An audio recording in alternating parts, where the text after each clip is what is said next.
recurring theme through all the chapters, the entire Gita, the ultimate goal being the search for oneself and the finding of oneself. There is no other goal greater than that, and all other goals are only worldly. But we don't see it, because in the third chapter we were told, Dhumegna vriyate vannihi, like smoke covers the flames. And all that you have to do is blow away the smoke, and hey, the flames reveal themselves. So where were the flames? Did they appear from somewhere else? No, they were always present, and they were only revealed. Knowledge is like that, self-knowledge. It is not something far away in time or in space. It is right here, right now. But it is not within our experience, our daily experience of our sansari lives. That is what we have said. That is because of the clutter in the mind, and therefore silence in the mind is the only way in which we can reach that goal. If you notice, Karma Yoga is also actually telling you that you focus only and only on the work and keep your mind centered. It is another way of being in the world, being extremely active, but at the same time the mind is as silent as and as steady as the river bed. Even as the river on the surface rushes and gushes down the hill and through the valleys and dales, you will find that the rock bottom, the bed, the river bed is always steady. That happens or is expected to happen in Karma Yoga. So the result is the same, a steady mind. Without that, we cannot hope to reach that ultimate goal, and we cannot even afford to lose sight of it. If we don't even have it in our sight, we cannot reach it. So all that we strive for, we have to keep one and only one goal. That is our ultimate goal. Of course, along the way, because we are in the sansar and with families and jobs and obligations and duties and responsibilities, there will be a whole lot of smaller goals to achieve. This to be done and that to be done. All the smaller goals need not be turned into larger than they are. They have to be shown their place, that yes, you are part of the life, part of this sansar, and I will just do these duties and pass them by. The idea is to pass it by, because we need our mind uncluttered to do dhyan. So what is chapter 6 all about? It's about dhyan. It's about one of the techniques apart from Karma Yoga to reach that state of silence, right? So taking a small recap, I am in verse 5 of chapter 6. A very popular, very famous, and also I think well liked verse.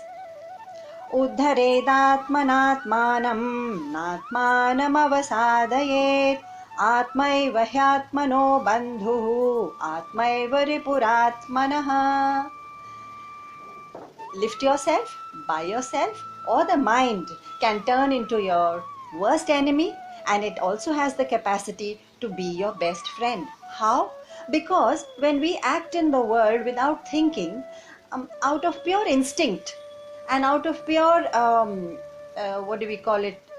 impulse, in that sense we are acting from prakriti meaning the swabhav and the sanskar which we have inherited in the vast ocean of several lives before. So that is our natural prakriti. We act from that, but that may not be the best, and therefore we have to move towards sattvic bhava. That means have our companionships and our recreation and food and work. Each one of these things have to touch the sattvic. Sattvic meaning that which is uncontaminated by agitation or corruption corruption of the mind. We have already seen is kama, krodha, mad, lobha, moh, and also the kind of recreation and companionship we seek or find ourselves in by default is what is going to lead us to a sattvic or a rajasic or a tamasic life. And therefore, whose choice is it? It is very much our choice to recognize, hey, this is my prakriti. First recognize, first step, recognize and accept this is my prakriti, and I have to make certain lifestyle changes, and those lifestyle changes will lead me towards Sanskriti. The word sanskar or vasana from your previous lives is that word which comes from Sanskriti, which means refining your prakriti, and then you reach the highest level. Your own mind can be your best friend if it reaches the Sanskriti or sattvic level, but it can also be your worst enemy if you allow it to run amok in the world, just reacting and complaining and grumbling and letting go of the first emotion that strikes the mind. The mind is not a viveki. Viveki means it doesn't have the sense of discrimination and discernment, so it is not a good master to follow. You have to be master of the mind and let the mind follow you. But if we follow the mind itself is not in control, and it is a very poor master if you make it your master, and therefore it is something that can lead you to your downfall, or to our downfall, or to Arjun's downfall, where he has already found himself down in Vikriti. So Prakriti is where you are, recognize it. Know what changes in lifestyle we need to make to reach Sanskriti. Beware of the pitfalls to our downfall into Vikriti. That's all. And chapter 6 going ahead is going to, Krishna is going to enumerate all the benefits of a calm, quiet, cultivated mind, and all the pitfalls and obstacles that fall in its way. So these are going to be explained step by step going ahead. So not allowing ourselves to slip into Vikriti is like keeping your mind as your best friend. Otherwise we are going to just helplessly, willy-nilly just go in from experience to experience, from emotion to emotion, from situation to situation, from relationship to relationship, without any aim. And our aim is to refine the mind to reach Sanskriti. And in the 3rd chapter, Bhagavan has already said, Prakritim yanti bhutani nigrahe kim karishyati. Kim karishyati? Even I, Krishna, even God cannot help you once you sink very, very deep into your own Prakriti. Prakriti meaning those impulses which have become part of your encrusted, deepened vasana and sanskar of previous lives and many lives. Even God cannot change it, because then we have to experience the result or the karma phala of it ourselves. Bhutani means human beings. Even we have to do it. God will not interfere. It is not God's business anyway.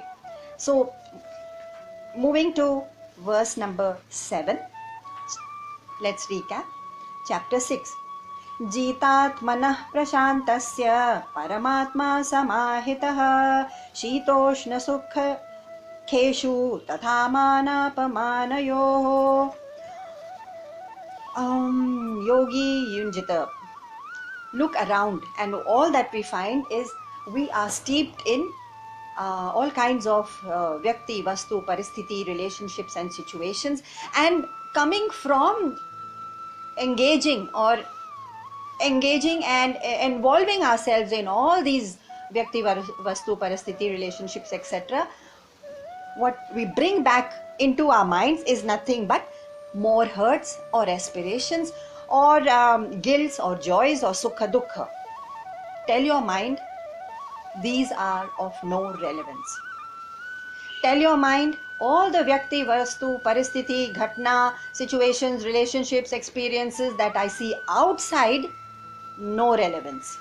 What they bring to me as a response, as in aspirations or sukha dukkha, no relevance. Just keep ticking it off in the mind, and then the mind is purged, and in that purged mind just stay there. Come back and do all the duties with that purged mind. So this is a good piece of advice. Going ahead to verse number 10. Quick recap. Yogi yunjita satatam atmanam rahasi sthitah ekaki yat chittatma nirashira parigraha. Rahasi sthitah.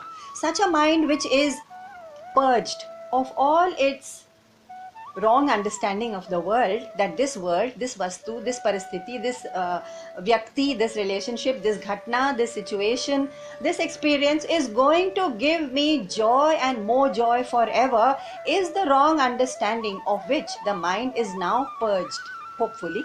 So when Arjun's mind is purged in such a way, this kind of mind begins to thirst for solitude, for silence.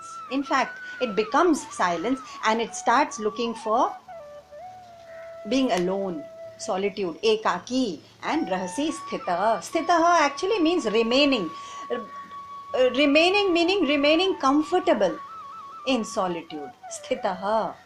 And so where we stopped last time was where Ramakrishna ji has reminded us, where is it that you can seek that solitude?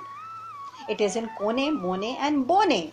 Ghar ke kisi kone mein, which you create specially and make it the most beautiful silent corner for meditation, or in the mind, man mein, kone mein, man mein ya ban mein, or in the forest, which means take a retreat, a spiritual retreat, in any of the sadhana camps which are going on around the world all the time. So that's like getting away from the world into the forest. Because when we are immersed in the world all day and we do not take recourse or take refuge in the kone, mone, bone, which means corner of the room or the corner of the mind or some corner of the earth where you can retreat, when we don't do that, all that the mind does is retains the color of all the mad galloping experiences of the world. The mind just retains that same color and it gets no chance to purge itself.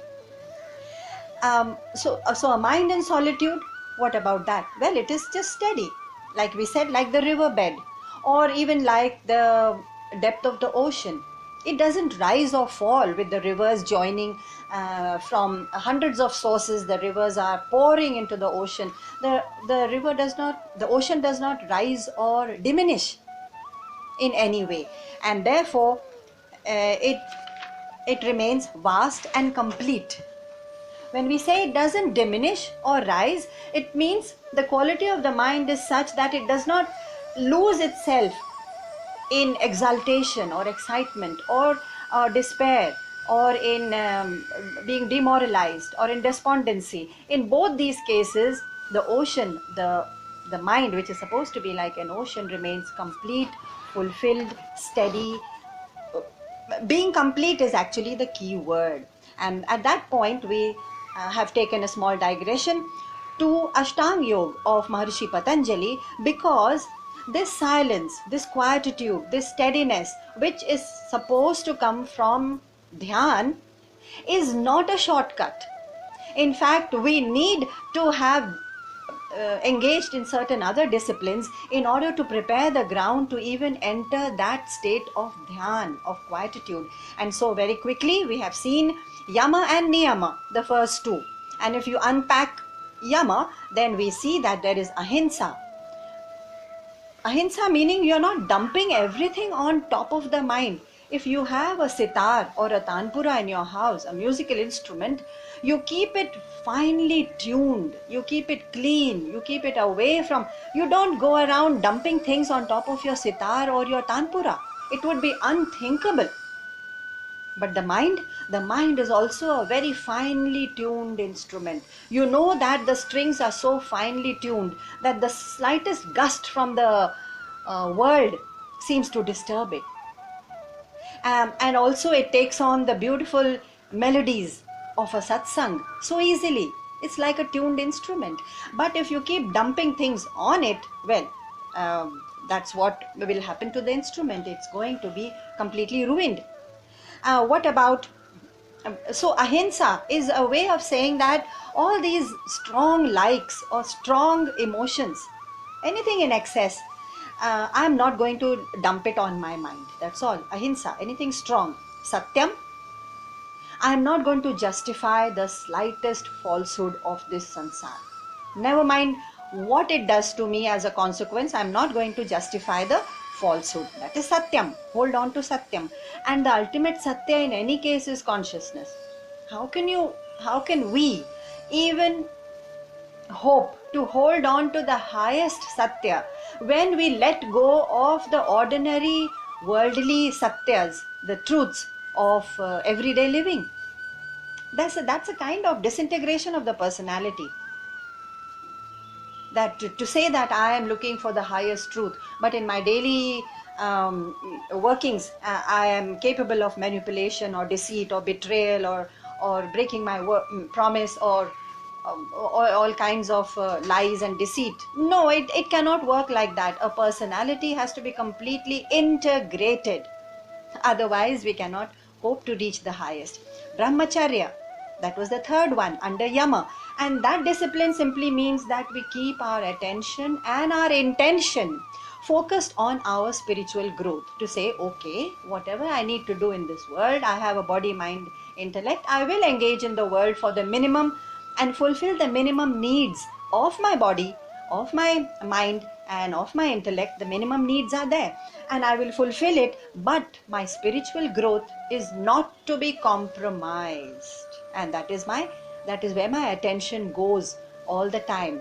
And therefore, if Arjun keeps his attention on that, his mind will be such that spiritual growth then will become his ultimate goal. And this little war, this little Mahabharat, why little? Because in the cosmic perspective of Krishna, it is just a small little skirmish going on in the outskirts of the city. It's hardly anything to be agitated about. In fact, Hanuman, who was on the flag of Arjun's chariot, it is said he also fell asleep out of sheer boredom, because he thought, what is this childish little Mahabharat in the vast, vast expanse of cosmic time, when you've seen thousands of lives and you've come and gone in different bodies, in different naam and rupa. What does it matter right now whether I win this battle, I lose one, I win one? Yes, dharma should be protected, and that means Satya has to be protected with all my might. But how does everything else matter? Every relationship is now changed. How do you know who Bhishma was in your last life? Maybe he was your worst enemy. Maybe Dronacharya was someone who owes you a debt and he had deceived you. Maybe I'm talking from the perspective of Arjun. You never know who your relationships were in your previous thousands of lives, and they carry over some debt which they have to fulfill through their actions right now. So whatever is happening to us and to Arjun right now is a result of the prarabdha. When prarabdha, the law of karma, will play out anyway, like it or not, it's going to play out anyway, then why the agitation? Just keep your mind and attention on your own spiritual growth, because the purpose and the only purpose of having attained this life is to learn new lessons in our own spirituality and then move on. That is the only goal. What about aparigraha, the fourth one? Aparigraha, the fourth discipline under Yam, Ashtanga Yoga, is that you live with a tenant mentality in your body, in your actual brick and mortar house, in the actual world, as well as in the symbolic world of the body, the city of 9 gates. Live like a tenant. You have to pay your debts, you have to pay your rent, and just live on. And you cannot misuse it. You have to keep it nice and clean, the mind and body. But it is a tenantship. It is a tenement. If that is the attitude, it's not going to bother you. Last one, asteyam. Why take credit for anything on this earth? Everything is happening by the law of prarabdha, karma, God, whatever you call it, the law of nature. Prakriti is taking its course. What is there for us to take credit for? Some achievement, some talent, some success, some... So asteya means take credit for nothing, accept nothing without returning it. These little debts that we owe to people, whether they are emotional or material or whatever, these are debts we come back, we have to pay these people in different forms. And therefore carry over no debt. And therefore, with all these 5 disciplines of ahimsa, satyam, brahmacharya, aparigraha and asteyam, we are expected to attain the a poise of meditation, a meditative poise in the mind, the stillness, where there is no wandering, no clamoring, no blaming, no comparing, no irsha, no jealousy, no envy, no complaining. That is a kind of mind that is ready. This is only readiness. If this discipline, and it's hard work, it is tapas. It is not as if to say, I have read it, I have understood it, and now I am it. No, I can read about swimming, I can read volumes and volumes about swimming or cycling, but I cannot be a swimmer unless I get into the water. And therefore, it is not enough to just read or hear about it, Shruti. So why do we carry around so much in the head? Everything in chapter 6 is about dhyan, and dhyan is about lightening the load of our own baggage that we are carrying, the psychological baggage. It comes also from many lives, which is also deep in the subconscious, which we can say, oh, I can't help it, it is Prakriti. Yes, Prakriti will play its game with you, with us, and that game we have to recognize and quickly have the strength and the power to turn it around towards sattvic. For that strength and for that power, the mind needs to be strong. It cannot be a fickle, agitated, flimsy, unstable mind that can do that. That big task cannot be done by a flimsy mind. And therefore Jesus himself had said, come ye to me, all those whose burdens are, all those who are heavily laden, come ye to me. That means, of course, he was speaking from the point of view of bhakti. So when Jesus speaks, it is pure bhakti, which means just surrender your burden to me. A bhakta can speak this language. Yes, you can do it that way too. You can do it through yoga too, like Patanjali's Ashtanga Yoga, through an effort of the controlling the lifestyle. Or you can do it through vivek, through dhyan, through gyan. Vivek, through gyan means simply to hold on to the truth that I am consciousness, and that is the only immutable, infinite truth and nothing else. So if the mind can hold on to that gyan, good enough. If it cannot, get into karma yoga, or to keep the mind shuddha and disciplined through yoga, karma yoga, or through ashtanga yoga, good enough. If not, Jesus said, come ye to me, all those who are heavily laden. Bhakti, surrender to God. Jesus or Krishna or Allah, or it doesn't matter, Buddha, Mahavir, it is a surrender. Otherwise the mind plays the devil with us. Okay. What about the second limb? I'm not going to do all the 8 limbs, of course, of Ashtanga Yoga. That's another big topic. But the first 2 limbs of Ashtanga Yoga, Yam and Niyam, are important. Why? Because in the chronological order in which Ashtanga Yoga was designed, Yama and Niyam are the first 2, and then comes Asan. Asan means to be seated in the seat of meditation. So if the third one is Asan, then naturally the first 2 have to be accomplished. And therefore I'm going to do only the first 2.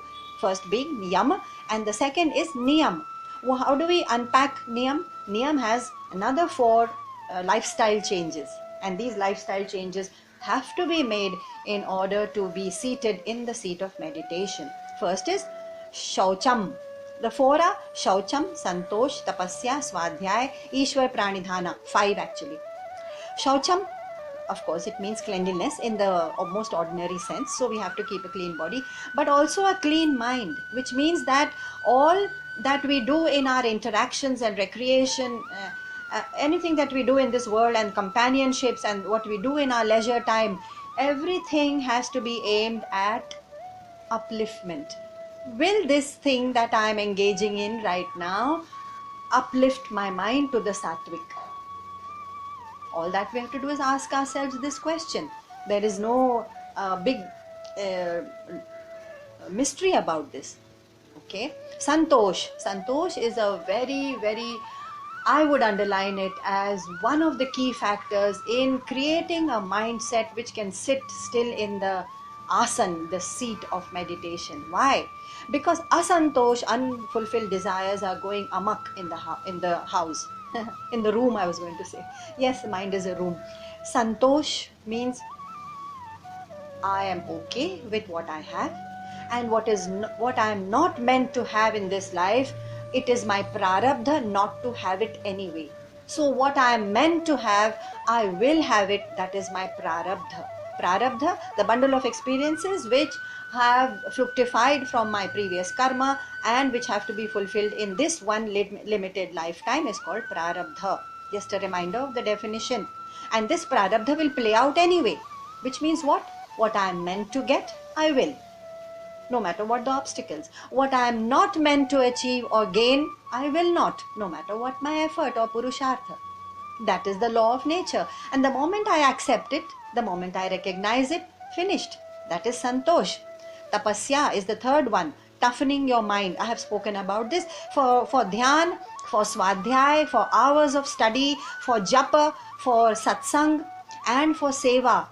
Satsang, seva, sadhana, swadhyay, all these are efforts that we make for spiritual shuddhi, and that requires a lot of strength, because we do it sporadically, we do it briefly, we do it in a scattered way, we do it off and on. Sporadically means off and on. There is no consistency, there is no continuity, and there is no conviction. And therefore, this doesn't sound like tap. It sounds like an occasional dabbling in this and that. So spirituality is not a shopping center where we are window shopping. We have to engage actively. Swadhyay, of course, is what we are doing. Shruti, listening to the great masters through any source that we can find. And satsang, that satsang is also swadhyay in a way. Ishwar paridharana. Paridharana of Ishwar means surrender. Surrender. Whatever is being done through the Lord, through Prakriti, through Prarabdha, through the law of nature, whatever name you give it. It is not as if, yes, we have control over disciplining our minds right now, disciplining ourselves as in yoga, but it is not as if this entire course of our, the direction is being designed by me. So there is no point in being proud of it. It's just that wherever this direction is taking me, this swadhyay, sadhana, seva, satsang, just let it lead us, and we just catch hold of the tail of the cow. Let the cow run. We are just catching the tail and saying, yes, just lead me on. And that's what means Ishwar Paridharana. Ashtanga Yoga, of course, is another advanced study. Maybe we can do it another time. Coming to verse number 16 is where we were. Chapter 6, number 16. What are the pitfalls? Why is it that I cannot reach those heights? Natyashnatastu yoge yogosti na chaikantamanashnataha na chate swapnashilasya jagrato naiva charjuna. Yoga is not possible for one who eats too much. Imagine the detail to which Krishna is going. The one who eats too much, nor too little, nor one who sleeps too much, nor too little, O Arjun. What does this mean? It means that he has talked about the sublime reality of the ultimate consciousness, that truth which we have to reach. And now suddenly Krishna has come down to the very rock bottom brass tacks of practicality. From spirituality to practicality. It's quite obvious. The obstacles to dhyan. Why is it that I cannot concentrate in dhyan and keep my mind quiet? Because we have either eaten too much or too little and starved ourselves. So even Buddha tried this experiment upon himself, and he went into very, very severe penance and austerity, and found that his body had become a skeleton. But then the pain of his body began to interfere with the tapasya, the dhyan of his mind, and he said, no, this extreme tapasya, this extreme penance cannot be the rule. And therefore moderation or the middle path is what Buddha had recommended in any case, in everything that we do, not just in meditation or food or sleep, but temperance and moderation in everything, in drink, in binge watching meaning we have these OTT platforms now, and the Amazon and Netflix and whatnot. And no doubt there is some very uplifting material over there, some very creative material over there. But do we know, just like food also, we cannot do away with food, so we take the best and just enough nourishment. So also the mind and the creative urge in us can be nourished with just that little amount of watching these creative pieces. But binge watching, one serial after another, that's become the bane of the day to day, from youngsters to old people, because they're locked at home and they don't have any other direction or guidance. They are binge watching hours and hours of drama. And no doubt that most of these programs are very compelling to the mind. So the mind goes into excesses. Beware of excesses. When Krishna says food and sleep, it also means excess in talking, in gossip, in thinking. Why are we overthinking anything? We need functional thinking. I need my mind in order to know how to drive the car. I can't afford to forget that and say, oh, my mind is not in it, or my thoughts are not on it. Functionally, the mind has to be completely alert. But overthinking, somebody has overtaken me on the road and I overreact, and then I go home and talk about it, and I discuss it, and I retell that whole account to people around me. Why are we dwelling so much in small incidents? Thinking, overthinking is an excess. Entertainment is an excess. Socializing can be in excess. Shopping can be in excess. Acquiring things, buying things, possession can be in excess. Even wealth, we have to know where to draw the line. The problem is, we say, oh, where, but we don't know. We are doing it in moderation. We are doing it like everyone else. How do you know everyone else is not doing it in excess? We have to draw our own limits, and we have to know. And the markers are very simple. Marker is anything that does not take me to my higher spiritual goal, anything that does not allow me to have Shravan, Mananam, Nitidhyasanam, meditation, Dhyan, enough space and silence for these spiritual activities, is a distraction. My markers are very clear. I mean, you don't need someone else to show us our markers. For example, Sita had Lakshman to show her limits, and to say that, Sita, you are not going to cross that Lakshman Rekha because Ram is away. Why is Ram away in the first place? Because Sita is possessed and in an obsessive desire for that golden deer, which she just had to have. And therefore Ram had to accede to her request, and you know the whole story. And Lakshman said, all right, this is your limit and you're not going to cross it. At least there was Lakshman for Sita. And yet, it is not Ravan who crossed that line. Who crossed that line? Sita. So we are like that. Our minds are like that. So first of all, we are in a worse position because that Lakshman Rekha hasn't been drawn for us in excesses of food and drink and all kinds. Even our emotions sometimes sink into depths of despair and then exult in mindless excitement over some small achievement. Why these excesses in the emotional life or the physical life, or even in... So that Rekha also has to be drawn by us. Unfortunately, we don't even have a Lakshman to guide us. And no Ravan from outside, no devil from outside is going to lead to our devastation unless we cross that line like Sita did. Ravan would never have been able to abduct her. Our minds cannot be abducted by the world. How silly. The world is it's innate. It is jada. It doesn't have a consciousness of itself. It is jada vastu. How can that come and abduct our minds? It cannot. So it is our own minds. And so anything that is gained from the outside world through our body, mind and intellect, and which is made an inward experience, it is made by our mind. It is made an inward experience by our own mind. So that we don't have a choice. This is the body we have, this is the mind we have, this is the intellect we have. Okay, so take it or leave it. Now if this is the horse we are riding on, we cannot afford to abuse that horse which we cannot dismount. I cannot dismount this horse and say, oh, this mind, it's rotten, let me get rid of it. You will be rid of it. I will be rid of it only when I die, when I drop this body, or in deep dhyan, or in deep meditation, and I do drop it in deep sleep.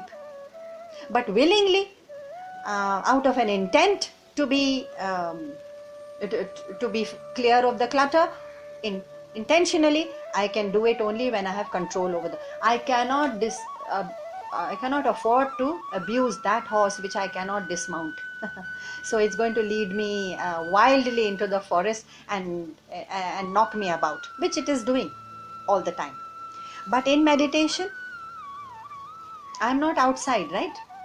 You can say I have gone into a kone, mone, or bone, corner of the room, or a corner of the mind, or a corner of the world, some retreat.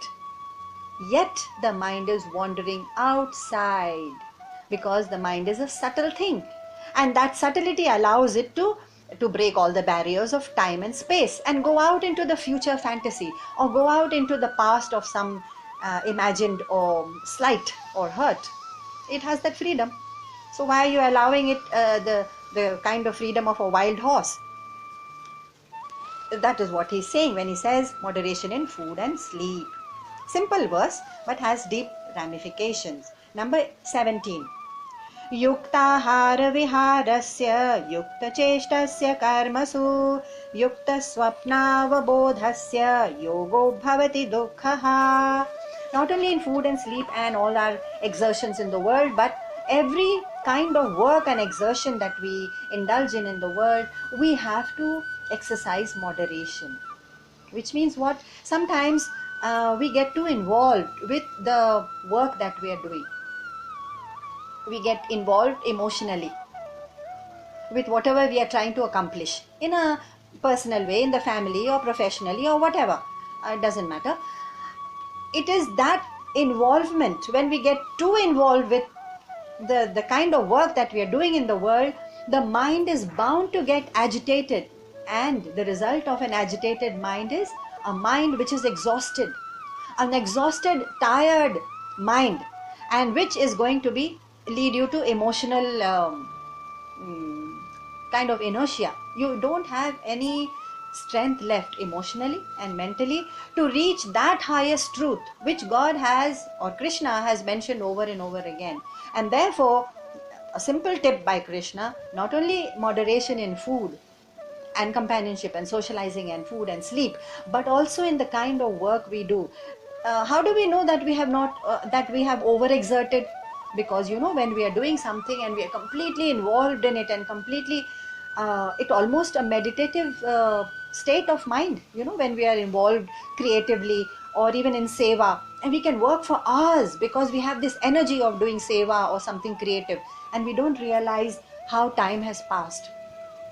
But then how do we know that we have overexerted? This is the simple marker. The simple marker is any work that leaves you emotionally and mentally exhausted and sometimes even disgusted with that piece of work and agitated is overexertion. Simple. So the balance is required even in work.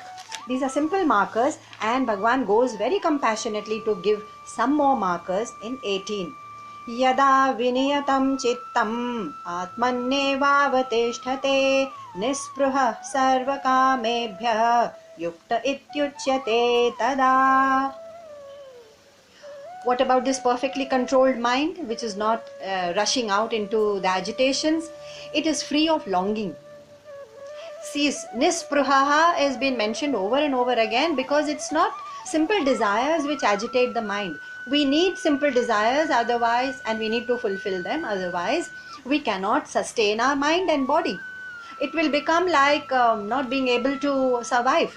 For our own survival, simple desires of our mind, body and food and companionship, all that is required. Spruha means thirst of longing and craving and a kind of maddening, galloping thirst, which it's that longing and craving which is to be discounted, which has to be dropped. Otherwise we cannot. Then it is said, the one who has dropped spruha, that thirst, that craving, that longing, that is a yuktaha. That's what is mentioned here. Such a person is a yuktaha. So a mind which is demanding all the time, We just need to recognize what is it that it is demanding. It is something that we need for my, is it a simple desire which I can fulfill and then do away with it and be done with it? Or it's going to lead me to more and more hungering and thirsting and clawing and desiring. If so, then do I have the willpower to nip it in the bud and stop it right there? So spruha is the key word here. Nispruhaha is the key word in this one. Just as moderation in the last verse was the key. Some more tips coming up. What is the mind of such a yuktaha like? Yatro paramate chittam niruddham yoga sevaya yatra chaivatmanatmanam paschannatmani toshyati. Oh, I'm going to read number 19. Sorry, I read 20 by mistake. Yatha deepo nivatastha nengate sopama smrita yogino yatta chittasya yunjato yogamatmanaha. The mind of a, number 19, the mind of a yuktaha is such that it has been drawn inward. How? It has been quietened. How? So we have already seen it can be done through the disciplines of Ashtanga Yoga as a yogi, or through bhakti where you surrender to Jesus or Buddha or God or whatever and you say I am not the doer, or through vivek when you realize that what your true nature is. You may choose the path, but a mind is completely silenced, like a lamp in a yatha deepo niva tastha, like a lamp which is placed in a windless place. That lamp does not flicker.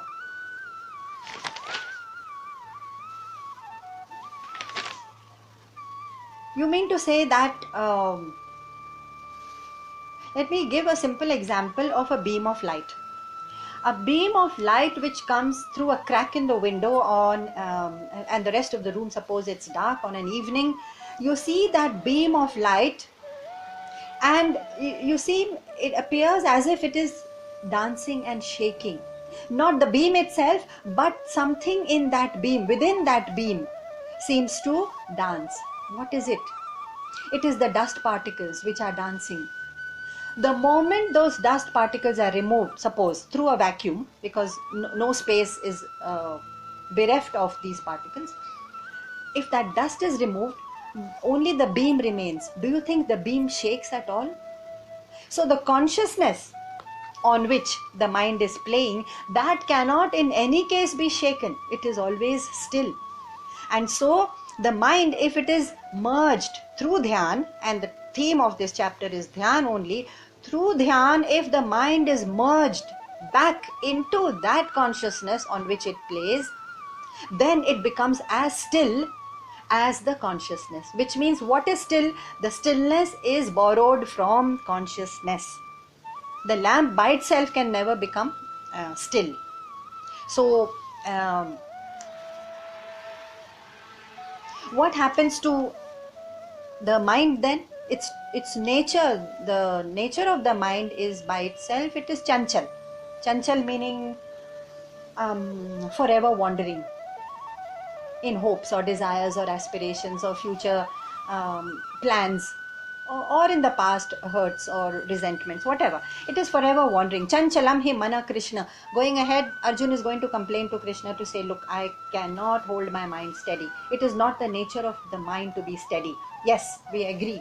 And once, on the one hand, you say it's not the nature of the mind to be steady. On the other hand, you say it can become as still as the lamp in a windless place. Yes, because in deep meditation, just as in deep sleep, where the mind has merged with the consciousness, it can become still.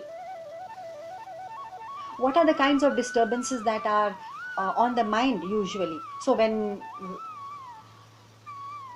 in the worst possible case, it is bereavement. Bereavement meaning the loss of a dear one, death of a dear one.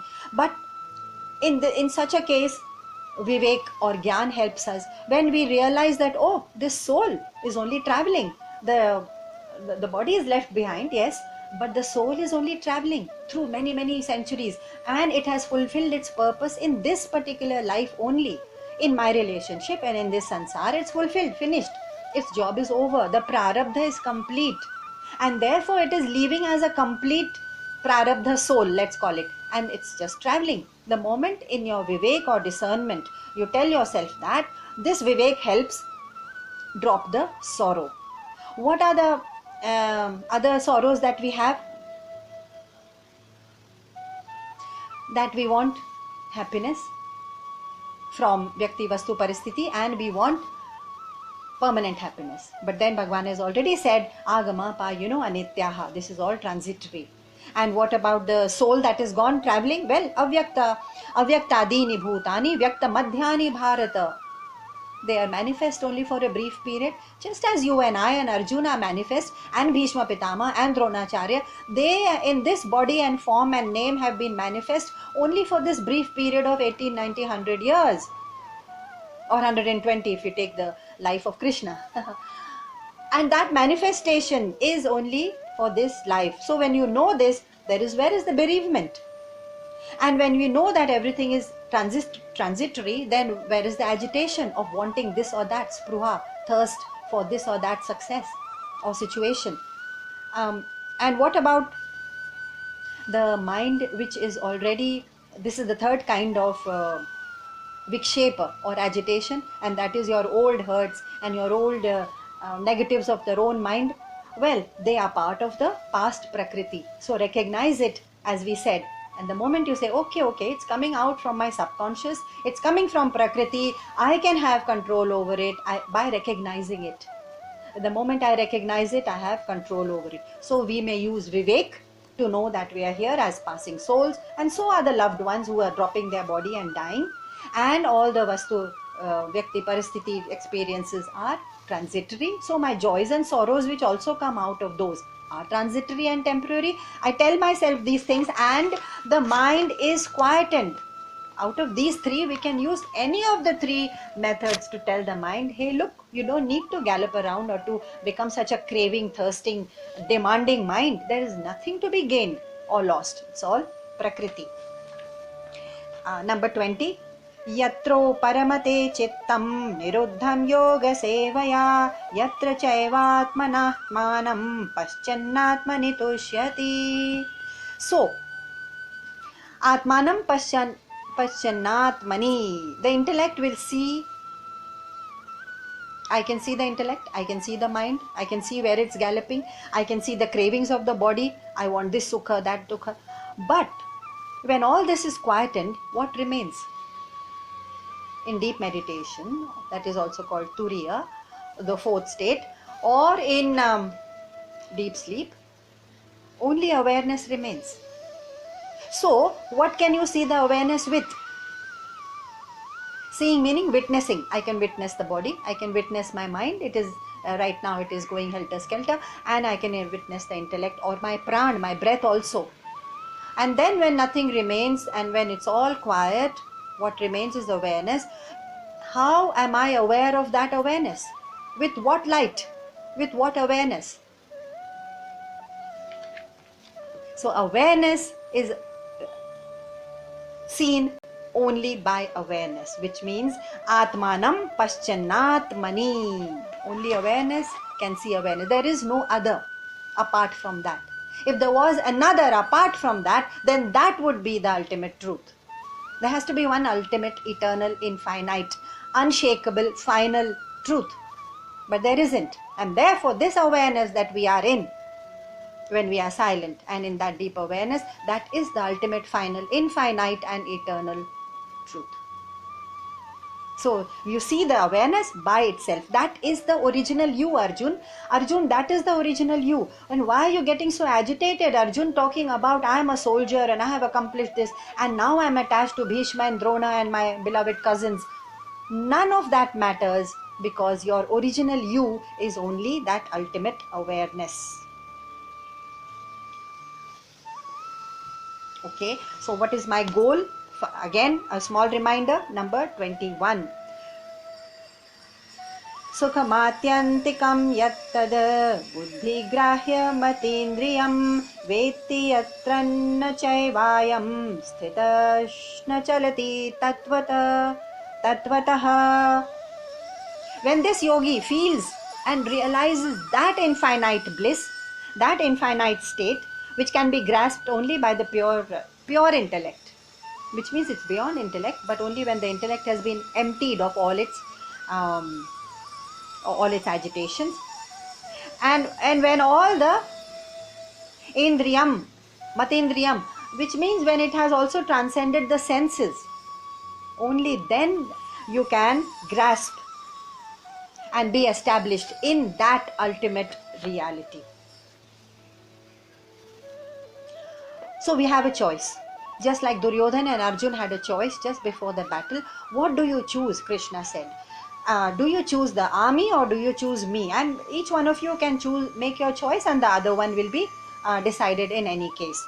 Duryodhan made a very conscious choice that he wanted the material world.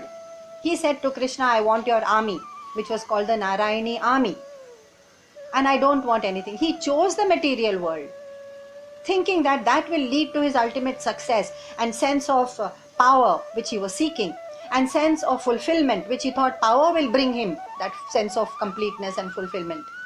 And therefore he said, I want my power, my position and my victory, and I want your army, and I know Krishna, your army is the best. Okay, Krishna said, fine, your choice, you can have my Narayani army. And therefore but the condition that Krishna had laid was, Arjun, you choose me, Krishna, but I am not going to raise a weapon. I am not going to fight the battle. I am just going to be by you. And Arjun said, that's enough for me. That's enough. I just need you. So that's a conscious choice that we have to make at every step of our life. Are we making a choice for the spiritual life where we think that it's just a few smattering of hours in a week or in a month or in a day? Okay, I have one corner and half an hour I spend there for meditation or for remembering God. No, Arjun is going to be by my side, my Sarathi, my guide throughout my battle of this life. That was Arjun's choice. Only then can Krishna, God, redeem him. Only then can Krishna redeem us, when we choose him to be by our sides right through our battle of life, and not to say, okay Krishna, I'll call you when I just need to kill that one Jayadratha or that one particular enemy or Karna. No, I'm going to be there right by you. And therefore, what was the reward for choosing spirituality, which Krishna is the symbol of? Arjun got the reward of the highest Gyan. Through the 18 chapters of Gita, Krishna sat and told him the highest Gyan. That was the ultimate reward that Arjun got by his choice. So we can have that reward by our choice. And if we choose the material world, like Duryodhan did, and Duryodhan was also highly educated, it's not that he didn't know. Janami dharmam, he said, I know what dharma is, I have been taught by the same masters. But I chose the material world, and that led to his downfall and to the downfall of his entire family, which is symbolic, highly symbolic of how we are leading ourselves, what are the choices we make. And number 22, Yam labdhva chaparam labham manyate nadhikam tataha yasmin astistato yasmin sthitato na dukkhena gurunapi vichalyate. Having obtained that highest, there is no higher beyond that. And having attained that highest knowledge, that Gyan, beyond that, nothing, there's the heaviest of sorrows cannot shake me. Why? Because as we just explained, that in bereavement and in loss we remember, oh, this is just a soul which is on its journey. Avyaktadini bhutani vyakta madhyani bharata. And in our chasing of these material joys in the world, we remember agama payano anitya. Everything is transitory, anitya. And the agitations of my own mind, oh, I remember that, oh, it's my previous Prakriti from my previous lives which is playing upon me, my subconscious. Let me have a handle on it. When I know this truth, what sorrow can shake me? There is no sorrow and no agitation which can shake you also, Arjun. That's what Krishna is saying. And this is the larger frame of reference which is being given by Krishna to Arjun. That your goal is much bigger, your frame of reference is much bigger. It is your journey through many, many lifetimes. Why are you sinking into this, the joys and sorrows and sukha, dukkha and ups and downs of this small little life? And this small little body and small little mind. In this small little body and mind, you cannot see the vastness of existence, which I, as Krishna, can see. And so, how will yoga help me? How will dhyan help me? So, 23. Tam vidya dukkha samyoga viyogam yoga samyitam sanischayena yoktavyaha yogo nirvishna chetasa. You have to do only one simple thing. And what is that? Break this yoga, this bondage that you have with your own sorrow. You know how well we embellish and how we decorate our sorrows and our small little agitations, and we talk about it endlessly with people. Why? I'm saying just break your this marriage that you have with your own sorrow. Just divorce yourself from it, because it's not yours. And therefore just disclaim it, disown it, and say, I renounce sorrow. Finished. It's a declaration you make to yourself. No more strife and no more thirst and no more crying over loved ones. Number 24. Sankalpa prabhavan kaman tyaktva sarvana sheshatah Manasaivendriya gramam viniyamya samantatah. All the sankalp that we have in our minds, what is the sankalp? Oh, the sankalp of some future imagined success or a desired situation कि ये situation ऐसा हो जाए, वो चीज़ ऐसी हो जाए, वो relationship या व्यक्ति वस्तु परिस्थिति ऐसा हो जाए, तो मेरे मन में एक उसकी धारणा, एक image ban gayi hai, and I've made a sankalp of it that it should turn out in that way. That relationship, that situation in the future should turn out in the way that I have done the sankalp. Bhagwan is saying, what sankalp? Just drop the sankalp. Everything will turn out according to your prarabdha, and that is the law of nature. Even I, Krishna, cannot interfere with that. And therefore, empty yourself of all this sankalp. The key word in this verse is sankalp. So detox your mind. Detox it. How? In fact, this verse, number 24 of the 6th verse, may be termed as one of the key verses, or is the theme. It's the very crux of this chapter about dhyan. You cannot do dhyan unless you detox the mind and drop all the sankalpa. The moment you drop this sankalpa of the past and the future, the mind is already detoxed. And that is the crux of chapter 6, dhyan. But how does it happen? Number 25. Shanai shanai rupaparmed buddhya dhriti grihitaya. Shanai shanai ruparamed buddhya dhriti grihitaya. Atma samyamya manah kritva na kinchidapi chintayet. Shanai shanai. Little by little, gradually. It's not going to happen all at once, because it takes months and months of practice, even to swim or to dance or to drive, to become a perfect master of that art. So what about dhyan? Shanai shanai. Gradually, you are going to reach that goal. Because what are thoughts? Thoughts in any case are nothing but neural waves, and those neural waves are sparked either by some stimuli from outside. Something is happening outside, someone said something, and that neural spark was ignited. Or it can be ignited by the emerging of some purva sanskar thought or idea or impression of the past. Either of these two things can ignite some kind of neural path, neural spark. That's what a thought is, that's all. So the moment the thoughts are silenced, there is no mind, because mind rides on these. and no more sparks, no more neural pathways, and therefore the mind remains in silence. Some people are even afraid of going into this deep silence because they feel that they're losing contact or control with what they identify, which is me, मैं हूँ, ये body, ये mind, ये अस्तित्व, और मैं उससे control lose कर रहा हूँ, and they suddenly are quite fearful of this loss of contact. So it takes time. That's why Shanai Shanai. I'm going to end with the little incident that occurred recently. A TV actor in the prime of his youth and success, he passed away. And when some of his friends went to condole with the family, they found that, yes, his near and dear ones were wailing and weeping, and they were distraught, quite understandably, they were distraught. But when they spoke with the mother, you know what the mother said?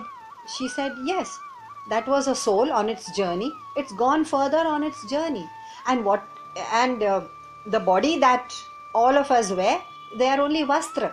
They are only, it has been mentioned in chapter 2, it is only vastra, it is only a garment we wear for this brief period of time, and only the vastra has been shed.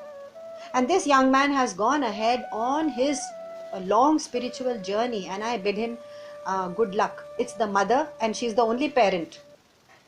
So the family is not large. And her poise, how did she get that poise, that stability, that serenity, that calm? She achieved it only because of her spiritual understanding of the truth about this life, the spiritual understanding that this body is only an avaran and the soul goes ahead on its journey. Where did she get this spiritual understanding? She got it from, because the son and the mother and the family were attached to a group called Brahma Kumaris, and they were regular visitors to Brahma Kumari satsang, and therefore for years together they heard this truth repeated over and over again in every satsang, in every bhajan, in every pravachan that they heard, until they were convinced, deeply convinced of the truth of this. And therefore that truth helped them get over, helped the mother at least to get over this great bereavement. And this is an actuality. It is not something airy fairy and from the ancient texts of 6,000 years old. It is from yesterday. And therefore we have to be convinced of it to be able to have that kind of sublime spiritual poise. And therefore our pursuit of spirituality continues. We meet tomorrow. Hari Om. Purnamada Purnamidam Purnat Purnamudachyate Purnasya Purnamadaya Purnameva Vashishyate. Om Shanti Shanti Shanti. Hari Om. Shri Gurubhyo Namaha. Hari Om. Shri Gurubhyo Namaha. Shri Krishna Arpanamastu. Hari Om.